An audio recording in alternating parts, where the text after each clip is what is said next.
camera. We got Joey and Chris over here making penguins. Hi guys. Hey! I'm over here working by my lonesome making casting hearts. So I wanted to show you guys. Come on in here. I'll show you the setup I've got going on and the process behind it. These are a pretty cool item to work with. They're super difficult to make. It took me a long time to figure out the exact timing, but once you get it down, it's a beautiful rhythmic process. And I talk all the time about I love that rhythm of when it's multiple people working together or if it's just me in the zone, repetition, and getting the flow of things. That's what these are all about. So maybe we'll do 2 of them to kind of see the rhythm of it. Maybe I'll lose my rhythm because I'm talking to you guys and we'll get a little bit distracted, but basically we've got all the colors we have on the website here. I've done 7 of them now, and I'm moving on to the final one, which is the purple. And we've got our mold over here. This is a custom-made mold that we made super hot right now, but it's got this sweet wooden handle on it, and it's all graphite. So graphite doesn't leave when you cast something. Like if you look at the bottom of our snowman, that you see those rings, those metal rings from casting onto the metal. When you're working with graphite, that doesn't happen as much. It's a much smoother process, and it doesn't pull a lot of heat out of the glass. It's an even groove. So that's why we use this guy. And other than that, something that's pretty cool down here is take a look at the bucket. After each one, there's different cutoffs. I got a little bit of cutoff from each one that I put, each one that I cast into the mold there. And if we could look a side view from it almost, you would see each color progressively of the rainbow going up. So it's kind of like a rainbow pile of glass right now. Ooh. It's pretty sweet. That's cool. Yeah. So here we go. I'll show you how the first one goes. We've got our gathering ball. The temperature has to be perfect on the gathering ball. Like I just did there, I forgot about it for a second. And an extra minute or so of heat heats up the core of the steel ball so much that pieces of steel will pull off, a thread of steel will pull off of the ball, and you'll see that metal in the casting, and or it'll fall back in the furnace and turn the tank green, like iron makes green. So the timing and the temperature, this is perfect. That's it right there. Just stiff, but a warm core.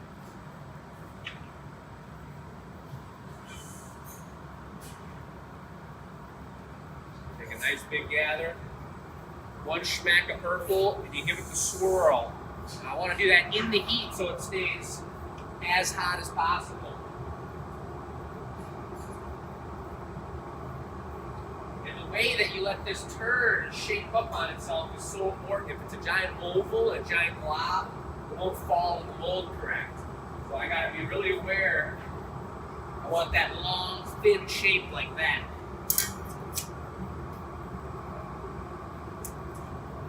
Drip down in there. The size is everything. If it's too thin, it won't stand on its side. If it's too thick, it goes over the mold and it doesn't look good. It's got over mold. You've always got this cut mark from the shears, so you always do a little bit of extra torch. I want to cool down the top, but you have to reheat it a little more to smooth out that little bit. If I hit it too hard with the torch, it'll burn the color too. So it's this really beautiful balance of just kind of touching it until you see the flame flicker. Not too much because I want to cool it down in a second anyway. Set the gathering ball down to cool for a second. Then we got our high-tech sweet fanning machine. Saw you doing that earlier. I was wondering what you were doing. Just cooling it down. It's pretty hot in here. Well, maybe if I don't know how good it looks, Robin, but if you could get an up-close zoom in right on that guy and check out the swirls while it's glowing, it's so beautiful. Nice. And each color is completely different the way they look. I mean, the yellow looks so cool. It's so bright. Purple is really dark, but it's still glowing beautiful right now. So the timing's everything too. You always do 2 casts first to heat up the mold. But if I just start forgetting and start fanning myself and just messing around for 2 minutes, I'm going to be a bunch of little cracks on the bottom. Just like when we do the snowman, if you leave them on the table too long, the bottom's going to have a bunch of cracks in it. This guy, then the timing is to put this right back in, let that start reheating.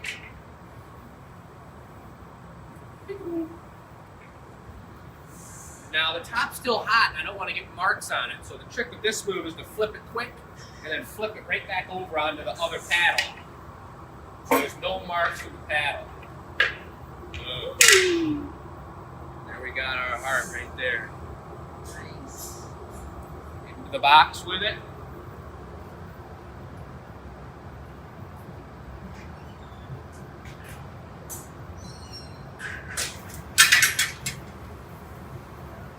Those are a quick product, but the timing's super important. So when we get in the zone with these, you want to make a bunch of them.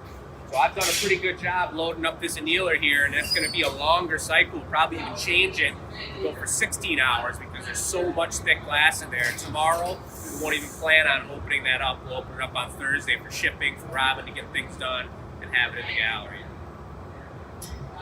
But that's the process, folks. We try and make these VIP videos as much as I can think of something cool going on in the shop that we normally don't show off. So I hope you guys are watching these and appreciate them. And if you did see this video and you thought it was cool, say something on the live feed, say something online, comment about how you're happy you saw it.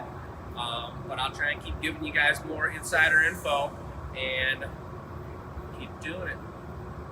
Thanks to Robin for filming, you guys. Have a beautiful, beautiful week. Getting things done, and it's a beautiful time.